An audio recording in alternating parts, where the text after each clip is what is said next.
What's up, everybody? It's your boy Wesker, and you're watching Urban Nerd. This channel where I give my nerd reviews on today's nerd news, but I also give my reviews of movies. And this movie isn't a superhero movie, but it's based off of like a young adult's book. But I've seen all the other ones. Maze Runner. I've seen Maze Runner. I've seen Maze Runner Scorched Earth. And now I've watched Maze Runner The Death Cure. And this movie is a lot better than the second one. The first one was a surprise hit, which I definitely liked. This one I think might overall be the best one out of all of them, and it was definitely entertaining. It started off right off the bat with some action. You got a train going, then all of a sudden you see a truck driving on the side of it, and it starts shooting at the train. Then the train calls for backup, a plane or a ship starts chasing after them, shooting them down. Meanwhile, you've got the main character, played by Dylan O'Brien. The character's name is Thomas, and he's teamed up with a guy named Vince. They jump on the back of the train and start going down to the cargo section where it had the children, the children that are immune. Because in the Maze Runner, the main thing is the Earth is taken over by these sort of like zombies in a way, and this is a cure. And like, as if you don't, they think of this disease as death, because you're not really alive anymore. You're like a zombie. So they started harvesting. They started these mazes so that they can put people and then see who's gonna basically evolve to become immune to certain things. And that's why they had these mazes all around. And the cures they feel are gonna be in the kids that survive these mazes. And now they're harvesting them, just trying to take, I'm not exactly sure whether it's the blood or marrow or something like that. But either way, it's something not too good that they're sort of like torturing the people that are immune to disease. So they're going to try and get these kids that have been captured, and then Thomas is actually looking for another main character from the first one called Mino, played by Ki Hong Lee. And like, I like the guy in the first one, but at the end of the second one, they were betrayed by Teresa, one of their friends or people that were in the first Maze Runner, and he was captured. So this one, he's trying to desperately find him, but they work together. Somehow they disconnect the one section from the rest of the train while it goes off. They go through all these things. Somehow the other people that were part of the plan able to get the ship and take off with the cargo section and basically lift it up into the sky and fly off with them. He comes to find out that, his boy was in the next section that wasn't lifted up, so it kind of felt like that's some BS. But they were like, all right, we're good for now.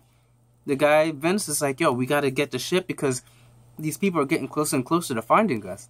So that's when, Thomas was like, I need to find my boy Mino. And he was like, I'm not going to sacrifice all these kids for one guy. So I already knew, we already know as viewers, this guy's gonna go off on his own. He tries to, but he's got his friend Newt. Newt's like, nope, not gonna go without you. And Newt, and there was another guy, played by Dexter Darden. It doesn't say his main character's name, but he was part of it. And he was like, I'm gonna go with you too. So it's the three of them on a truck driving, and they go into a tunnel, and the tunnel's run over by zombies, and they were making their way through, but then for some reason the truck, no one's watching. It's like, when a zombie things, you pay attention to everything, no matter what's in your view. If you're the driver in a zombie apocalypse or anything, if you're trying to get away from something, you never take your eyes off the road for anything. Not explosion, not sounds. You drive, mother effer. You drive and get your ass on out of there, because that's how it's supposed to be done. Because you're the one that's, sure, they can try and do whatever, shoot at the other thing, but if you mess up, it's all of you guys. And that's what happened. The truck flips over, they start climbing away, and then, this movie was filled with what you call ex machinas. Ex machina is when there's a situation that can't be solved, but surprisingly, something randomly happens and saves them. Whether it's some person comes out of nowhere, comes and saves us. There's about to be something about to crash. All of a sudden, something hits that.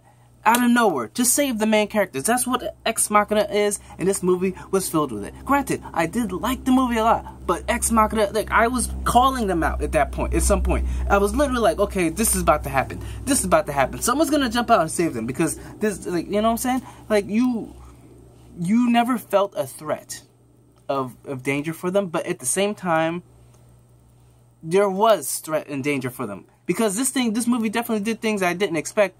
But also they had what you call the Magneto effect, where bullets just don't touch you because it just doesn't. But they took care of that all the way at the end. But I'm going to get to that a little bit later. But as of right now, so they get saved once the zombies are coming up. People from the base that they were leaving, you know, they were at before, came, jumped. It was like, hop in the truck, and then they drove. They come out and they see this thing called the Last City. And this last city is pretty much like it's a giant, they built up a giant wall to protect themselves in case, you know, the zombie apocalypse. And on the outside of the skirt of the wall is like the poor people. Inside the wall, it's the rich people and, you know, the upper society. And they're like, we got to get in there. So they go over to that place, and then they get spotted right off the bat. As soon as they get there, they're spotted by these drones, whatever. Which I'm like, okay, so no one took these chips out? Everyone knows you have these chips, so regardless. So jumping through the whole thing, they devise a plan to get inside. They team up with these other renegades. You come to find out that, yo, Gally is still alive. After he got thrown with the spear, he was like, yo, I thought you dead. And he was like, yo, no, you left me to die. I was still alive. And then, like, when Thomas saw him, he punched him right off the bat.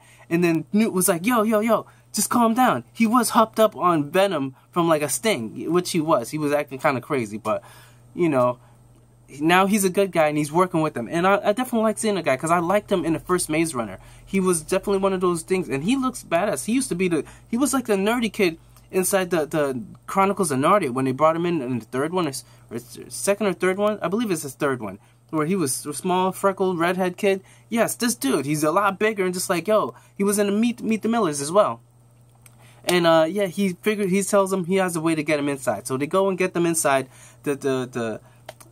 They devise a plan to get inside so that they can go save their man. You know, meanwhile, Tom wants to speak to Teresa.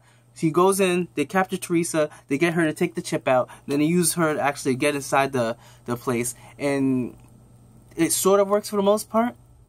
They get down, they're able to get the other kids that are with the cure or that are immune, get them out and get the antidote somewhat, and they go and they split off because they need to get their boy Mino. So then while they're doing that, that's when the main antagonist, Jansen, played by Aidan Gillen, which he played a really good bad guy, because he did some crazy stuff in this movie that you're like, damn, like, why?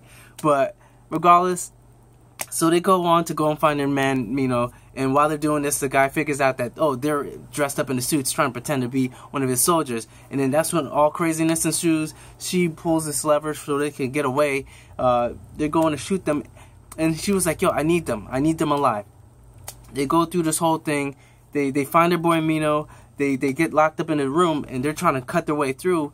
Dude just jumps through they bust out a window and jump like a bunch of stories. And I've seen these Mythbusters, and sometimes, yo, these high falls with the water, you need to land just right, because if not, you are out. You are hurting yourself, breaking a bone or something like that, because if you don't land right, it's messing you up bad. So they do this, somehow they survive, and while they're doing this, they're coming out of water, and then they've got all these guns locked on them. And I already know that's one of those Ex Machina scenes, and I know I'm spoiling it, whatever, but somehow they get saved, and I'm like, I called it right off the fact before it even happened.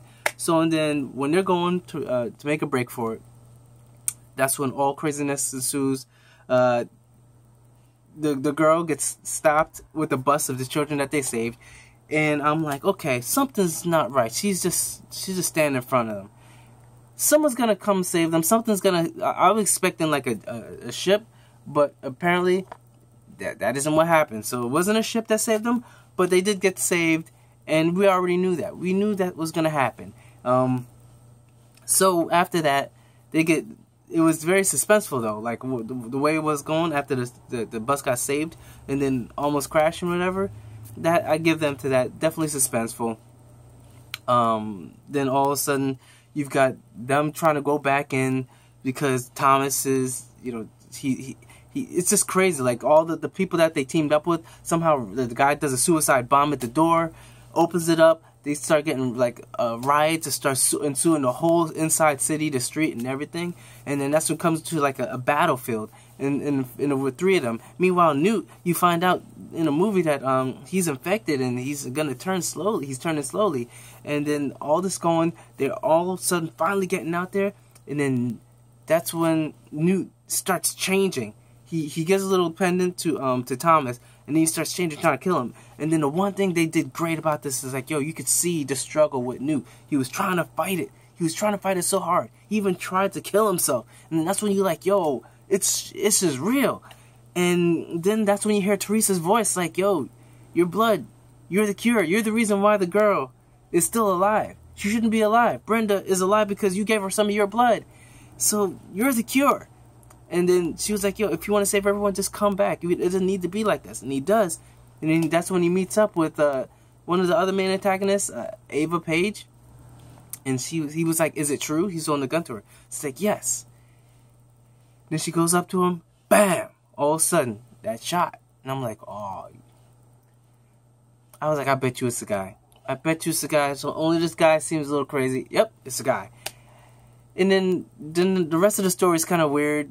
Like, he's trying to get his blood, so I guess because he's infected too. But I'm like, okay, you would have got the cure, so I don't know why you had to kill her. Because, you know, if you told her, like, she would have gave you the antidote right off the bat, because you're her right-hand man. So it was weird. And then the way they took him out, you know, when they're in that room, you see those little zombie things. I was calling it. I was like, yo, at some point he's going to get mauled by this. At some point they're going to let them out. And that's what happened. But the one thing I didn't see was the shot. I was like, yo, are they gonna be ballsy enough to kill off Thomas too? Like, and then you got Teresa trying to save him, and she was stupid too, because like, if you guys are watching this, spoiler alert, yo, she could have jumped onto that plane too. She just gave up. She was like, no, I'm good, and just dropped. I'm like, why would you do that? So if you guys are still watching this thing, then good on you, because a lot of people don't be watching these reviews all the way through. But yeah, it was overall pretty good. I definitely liked it. The dude wakes up in the you know, in his paradise in the ship, whatever. He gets taken off. Everybody's got a happy ending. But I'm like, wait a second. There's still this apocalypse, and nobody has a cure but you. So what's going on with the rest of the world? But apparently, since they're already off on their own little happy, you know, paradise, hey, the rest of humanity don't matter. But that's the way it is in the Maze Runner world. So that's pretty much my review. It was a good movie. If I had to give it a grade, I would give it a B+. It definitely had a lot of ex machinas you could just call, like you could see things just happening before it happened. Or maybe that's just me because I pay attention to detail. And as a story writer and story person myself, I could see how they could do this. They did it. They did catch me off guard with a bunch of different things, which I enjoyed. So that's what you go to a movie for, to be surprised sometimes. And it was good. So that's my review for the movie Maze Runner: The Death Cure. And remember, if you want to comment down below, share, like, tell all your friends, you know, like, have a discussion about this movie. If you want to talk about this movie, remember to subscribe, check out my last movie review, and check out the playlist of all the movie reviews that I do. So remember, I'm Wes Grant. You've been watching Suburban Nerd, and you've just been nerdified. Catch you guys on the next movie review.